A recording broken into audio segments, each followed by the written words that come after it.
Loggers. The threshold has been crossed. 100 of you now walk these liminal paths with me. But the deeper we go, the stranger it gets. And I need more loggers to help document the descent. Subscribe now and become part of the growing archive. When we reach 500, the next door opens. What waits beyond is something I can't face alone.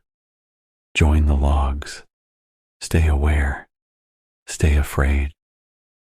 Let's dive into today's story.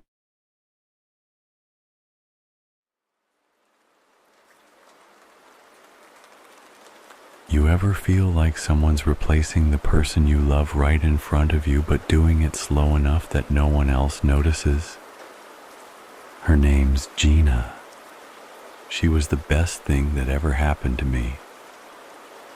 I met her in Seoul 2 years ago during a marketing contract I had through an outdoor fashion brand. She was already well known by then, not just beautiful, but precise, controlled. She spoke with her eyes before her lips moved. Even when she was silent, she looked like she was preparing to become someone unforgettable. And she did. To me, at least. We moved back to Germany together last year. Quiet town. Just the edge of the Schwarzwald, near my grandfather's old cabin. Her agency didn't love the idea of her leaving the Seoul circuit, but she'd been offered enough European work to justify the move. It was supposed to be perfect, but lately, something's been off.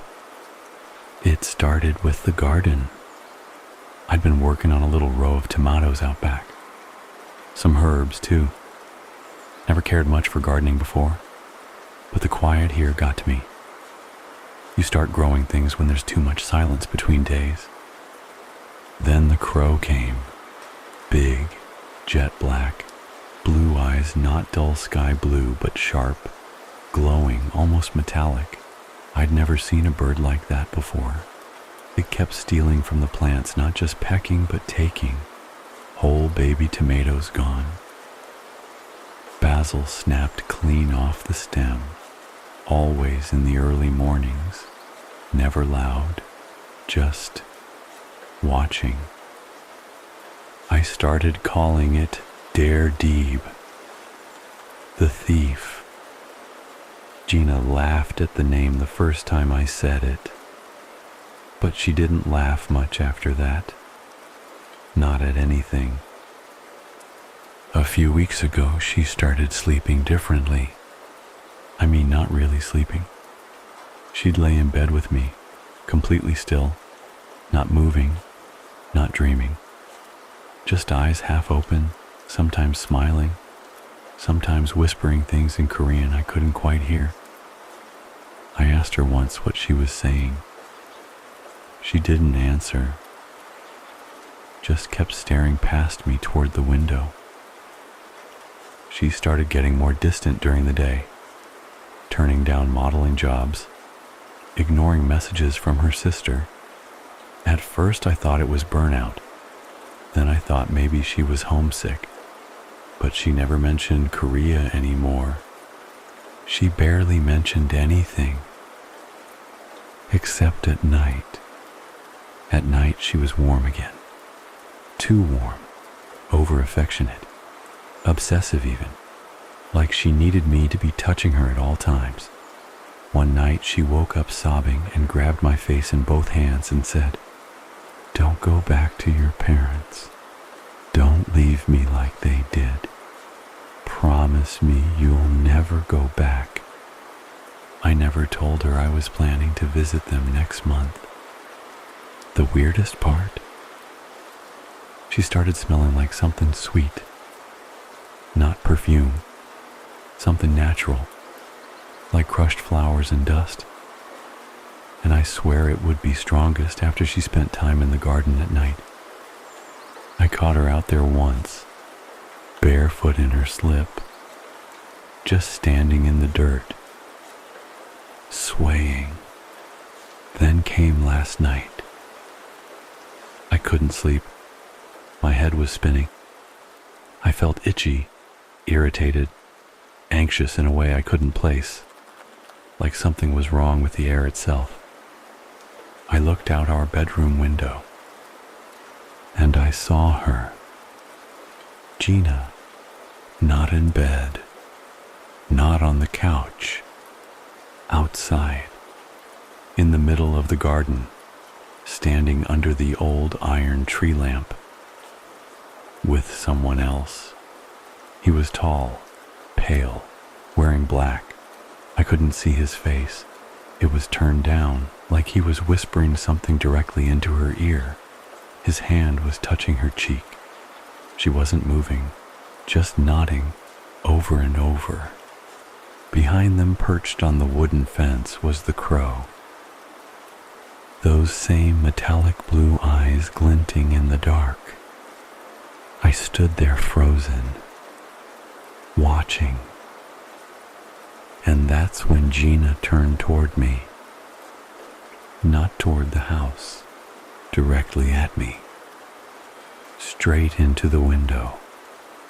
She didn't flinch, didn't wave, didn't smile, just stared. And the man didn't move. I went down the stairs as fast as I could, grabbed the door handle, locked from the inside. When I made it outside, they were gone. No footprints in the grass, no movement. Just the crow, sitting on the windowsill where I had just stood, pecking softly at the glass. It flew off when I stepped outside, but it dropped something. A strange, fine dust, almost like glittering sand, scattered across the sill. I touched it. It burned a little, and it smelled just like her skin had lately. Sweet, dusty, and not quite human.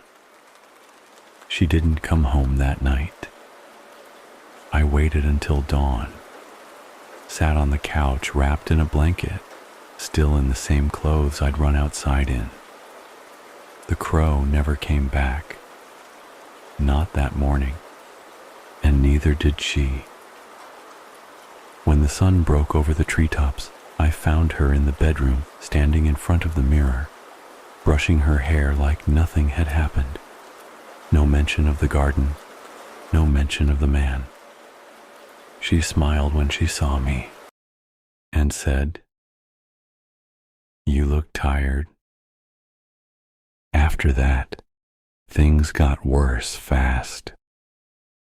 She stopped responding to calls from anyone who knew her before, blocked her sister, deleted photos of her old life from her phone. She quit the last job she had booked a Paris campaign, said she was done modeling, that it wasn't real anymore. That was the word she used. Real. She started talking about love like it was a kind of religion, like she'd found some deeper truth and the rest of us were still sleepwalking. "You don't understand," she said once while we were eating. "He loves without fear. He doesn't need approval, or time, or doubt. It's just pure. You'll never feel that from anyone who bleeds." I didn't ask who he was. I already knew.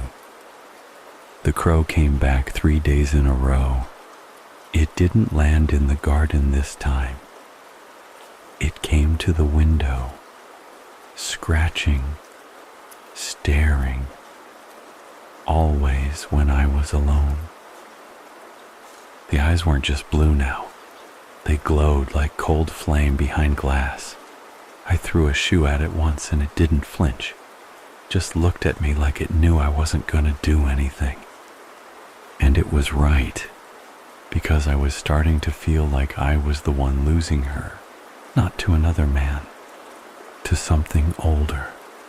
I confronted her the night after I found the sand again. It had been sprinkled across our bed sheets. I asked her where she went at night, asked who the man was. She just stared at me like I was boring her. Her face didn't twist in anger or surprise. It just flattened. "You're still trying to make me small," she said. "I love you," I told her. "No," she said, smiling faintly. "You loved who I was before." I begged her not to go that night. She kissed me once on the forehead and said, "I only wish you could see him the way I do." Then she walked out. I followed quietly from a distance, heart pounding, through the garden, past the tomato beds, into the woods. I saw them again. At the edge of the trees, under the silver fog, standing in the clearing behind the fence. She was kneeling, and he was standing over her, taller than I remembered, gaunt, like a figure sculpted from shadows and silk, and those eyes not his own, but hers, reflecting in him like he wore every desire she ever had. He touched her head like a priest blessing the faithful, and then he bent forward. I wanted to scream. I couldn't. I watched him kiss her, not on the lips, but on her throat. Gentle, loving. And then I heard the sound, not of a scream, not of a struggle, but of chewing. Wet, slow, worshipful. I ran. I don't remember how I got home, or how long I sat on the porch before the police came. They found no trace of her, no blood, no prints, not even her clothes.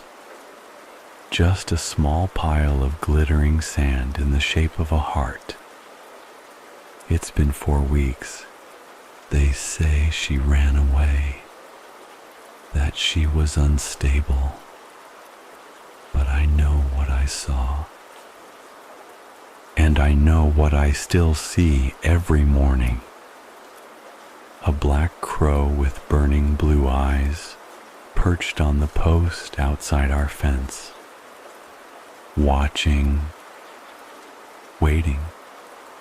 And sometimes I think I can feel the air shift, like he's circling again, looking for someone new to love.